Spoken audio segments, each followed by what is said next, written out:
जय हिंद छात्रों। Exam topper में आप सभी का बहुत बहुत स्वागत है। आज के हमारा टॉपिक है क्लास 10th के केमिस्ट्री, जो चैप्टर का नाम है रासायनिक अभिक्रिया एवं समीकरण। तो सबसे पहले हम लोग जानेंगे कि रासायनिक अभिक्रिया क्या होता है, जिसे हम लोग इंग्लिश में केमिकल रिएक्शन कहते हैं। तो इसका डेफिनेशन यानी कि परिभाषा होता है कि जब कोई पदार्थ अकेले या किसी दूसरे पदार्थ से क्रिया करके भिन्न गुण वाले नए पदार्थ का निर्माण करता है, उसे रासायनिक अभिक्रिया कहते हैं।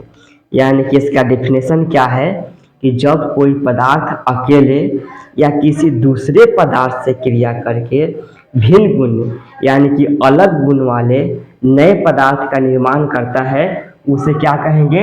रासायनिक अभिक्रिया कहेंगे। जैसे हम एग्जाम्पल से समझते हैं कि H2 यानी कि हाइड्रोजन है और ये O2 यानी कि ऑक्सीजन है। जब हाइड्रोजन ऑक्सीजन के साथ अभिक्रिया करेगा यानी कि क्रिया करेगा, संयोग करेगा, तो इससे संयोग करने के बाद क्या बनता है? जल बनता है। यानी कि हम आपको परिभाषा में बताएं कि जब कोई पदार्थ अकेले या किसी दूसरे पदार्थ से, मान लेते हैं कि हाइड्रोजन एक पदार्थ है और ऑक्सीजन भी क्या है? पदार्थ है। यानी कि दोनों आपस में क्रिया करके, संयोग करके, रिएक्शन करके एक नया पदार्थ क्या बनाया? जल बनाया। यानी कि जो जल का गुण होगा, यानी कि हाइड्रोजन के गुण से और ऑक्सीजन के गुण से क्या होगा? अलग होगा, यानी कि भिन्न होगा। तो यानी कि इस जल को बनने में जो क्रिया हुआ, यानी कि इसको हम लोग क्या कहेंगे? रासायनिक अभिक्रिया कहेंगे। दूसरा एग्जाम्पल हम लोग समझते हैं, यह है कैल्शियम कार्बोनेट, जिसे CaCO3 कहा जाता है। एक कैल्शियम कार्बोनेट को जब हम लोग गर्म करते हैं, जब कैल्शियम कार्बोनेट को गर्म किया जाता है, तो गर्म करने के बाद क्या बनता है? एक कैल्शियम ऑक्साइड और कार्बन डाइऑक्साइड बनता है। यानी कि जब कैल्शियम कार्बोनेट को गर्म किया जाता है, तो गर्म करने के बाद ये कैल्शियम कार्बोनेट कैल्शियम ऑक्साइड यानी कि CaO प्लस कार्बन डाइऑक्साइड में क्या हो जाता है? टूट जाता है, यानी कि विघटित हो जाता है। तो इस क्रिया को हम लोग क्या कहेंगे? रासायनिक अभिक्रिया कहेंगे। चलिए हम कुछ इसका जनरल एग्जांपल जो आमतौर में हम लोग अपने जीवन में देखते हैं, प्रतिदिन किसी न किसी के यहाँ के कुछ न कुछ क्रियाएं होते रहता है। जैसे मान लेते हैं कि लोहा है, इस लोहा को यानी कि लोहे के टुकड़े को हम लोग अपने घर से बाहर नमी युक्त वायु में रख देते हैं, यानी कि आर्द्र वायु में रख देते हैं। तो यह लोहा क्या करता है? वायु से यानी कि ऑक्सीजन से, यह लोहा ऑक्सीजन से अभिक्रिया करके जंग युक्त लोहा बना देता है। यानी कि लोहे पे क्या लग जाता है? जंग लग जाता है। तो इस क्रिया को हम लोग क्या कहेंगे? यानी कि रासायनिक अभिक्रिया कहेंगे। ठीक ना? यानी कि लोहा एक पदार्थ हो गया और लोहा क्या किससे अभिक्रिया किया है? तो ऑक्सीजन से अभिक्रिया किया, और ऑक्सीजन से अभिक्रिया करने के बाद यानी कि क्रिया करने के बाद उस पर जंग लग जाता है। तो इस क्रिया को हम लोग क्या कहेंगे? रासायनिक अभिक्रिया कहेंगे। मान लेते हैं कि एक और एग्जाम्पल हम लोग लेते हैं। जैसे हम लोग अपने घरों में रोटी भात खाते हैं ना, तो अगर चावल है और चावल से हम लोग क्या बना देते हैं? चावल से हम लोग क्या बनाते हैं? भात बनाते हैं ना।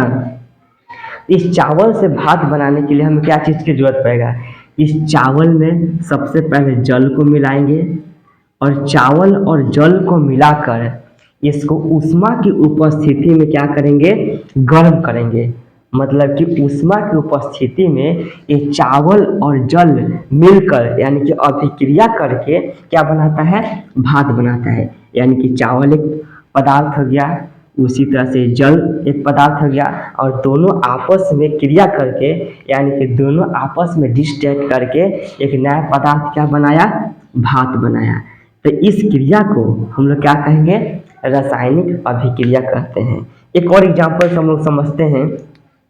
जैसे मान लेते हैं हम लोग अपने घरों में रोटी खाते हैं ना, तो रोटी बनाने के लिए सबसे पहले हम लोग आटा को लेते हैं और इस आटा में क्या मिलाते हैं, जल को मिलाते हैं, और इस जल की मदद से आटा को मार फैट इसको क्या कर देते हैं, सान देते हैं, और सानने के बाद क्या होता है, तब हम रोटी बनाते हैं ना।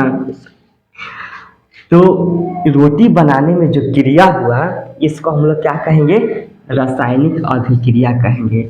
यानी कि आटा एक पदार्थ हो गया, उसी तरह से जल भी एक पदार्थ हो गया, और ये दोनों के संयोग से यानी कि क्रिया से, रिएक्शन से क्या बनता है, रोटी बन रहा है। तो यानी कि जितने जो हम लोग एग्जाम्पल देखें ये सब रासायनिक अभिक्रिया के क्या है, उदाहरण है। जैसे भोजन हम लोग करते हैं तो भोजन पच जाता है, यानी कि हम लोग भोजन करते हैं और श्वास के रूप में क्या लेते हैं, ऑक्सीजन को ग्रहण करते हैं।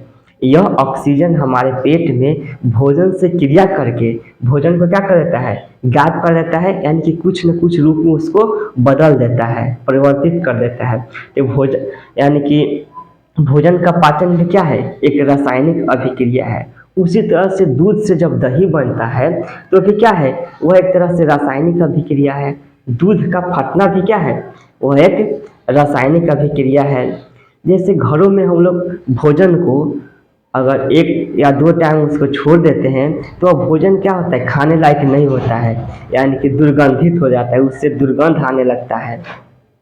यह क्यों होता है, यानी कि जो भोजन होता है वह भोजन ऑक्सीजन से अभिक्रिया कर लेता है, और अभिक्रिया करने के बाद क्या होता है, वो भोजन खराब हो जाता है, यानी कि खाने लायक नहीं होता है, यानी कि उससे दुर्गंध आने लगती है। जैसे चावल हम लोग चाय पीते हैं, तो चाय कैसे बनाते हैं, यानी कि चीनी हमको चाहिए ना, चीनी चाहिए, उसके चाय पत्ती चाहिए, चीनी और चाय पत्ती को हम लोग मिलाकर उस ऊष्मा की उपस्थिति में क्या करते हैं, उसको बनाते हैं। तो चाय और चीनी अलग एक पदार्थ हो गया, और ये दोनों के संयोग से जो चाय बना वो अलग पदार्थ हो गया। यानी कि ये सब क्रिया क्या है, ये सब क्रियाएं हमको क्या कहलाएगा, रासायनिक अभिक्रिया कहलाएगा। ठीक ना। चलिए इसके बाद हम लोग आगे समझते हैं, इस सब को मिटा देते हैं, इस सब को हम मिटा देते हैं। हमने अभी रासायनिक अभिक्रिया में एक एग्जाम्पल लिखे थे, जैसे H2 प्लस O2, यानी कि दोनों क्रिया करके क्या बनाएगा, H2 यानी कि जल बनाएगा, जिसको हाइड्रोजन ऑक्साइड कहा जाता है। तो इस रासायनिक अभिक्रिया में जो पदार्थ भाग लेता है, इस रासायनिक अभिक्रिया में जो पदार्थ भाग लेगा तो उसको हम लोग क्या कहेंगे, अभिकारक कहेंगे। जो रासायनिक अभिक्रिया में जो पदार्थ भाग लेगा, जैसे मान लेते हैं कि जल को बनने में कौन कौन भाग लिया, ये हाइड्रोजन भाग लिया, ये ऑक्सीजन भाग लिया, यानी कि दोनों के संयोग से क्या बना है, जल बना है। तो इसके बनने में जो पदार्थ भाग लेता है उसको हम लोग क्या कहते हैं, अभिकारक कहते हैं, यानी कि रिएक्टेंट कहते हैं। और इसके फलस्वरूप जो नया पदार्थ बनता है उसको प्रतिफल कहा जाता है। यानी कि रासायनिक अभिक्रिया के फलस्वरूप जो नए पदार्थ का निर्माण होता है उसको क्या कहेंगे, प्रतिफल कहेंगे। इसके बाद हम लोग एक नया टॉपिक को समझते हैं। इसके बाद आता है रासायनिक समीकरण, जिसको इंग्लिश में केमिकल इक्वेशन कहा जाता है। केमिकल इक्वेशन ये रासायनिक अभिक्रिया था, और इसके बाद क्या है, ये रासायनिक समीकरण है जिसको केमिकल इक्वेशन कहा जाता है।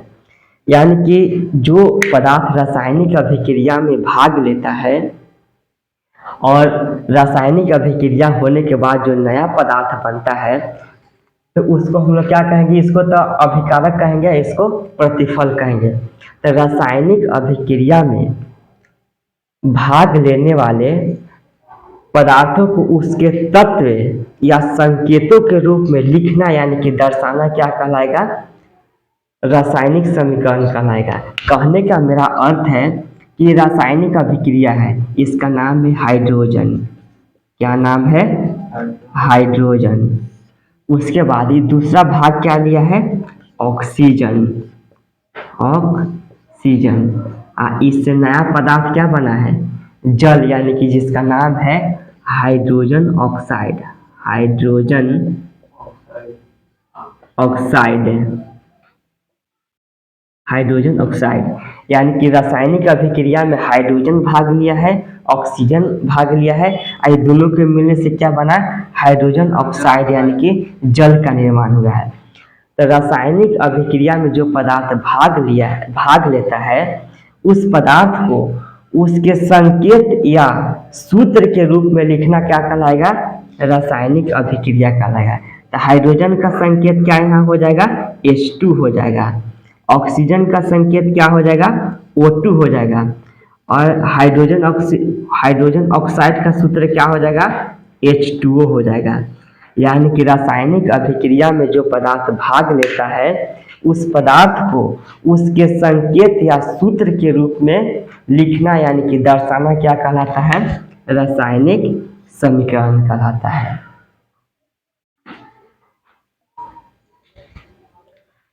अगर जिन छात्रों को इस परिभाषा को लिखना है तो वीडियो को रोक कर लिख सकते हैं, और नहीं तो जिन्हें पीडीएफ चाहिए तो उन्हें पीडीएफ भी मिल जाएगा। यानी कि 6209470877, ये हमारा व्हाट्सएप नंबर है। और इस नंबर के माध्यम से अगर जिन्हें पीडीएफ की ज़रूरत है वो पीडीएफ भी ले सकते हैं, या जिन्हें लिखना है वो वीडियो के रोक कर लिख सकते हैं।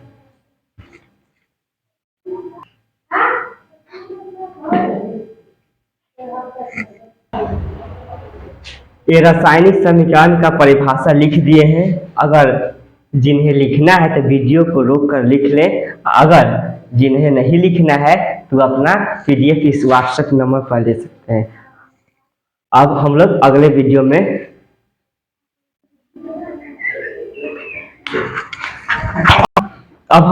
वीडियो में मुलाकात करेंगे। तब तक के लिए जय हिंद।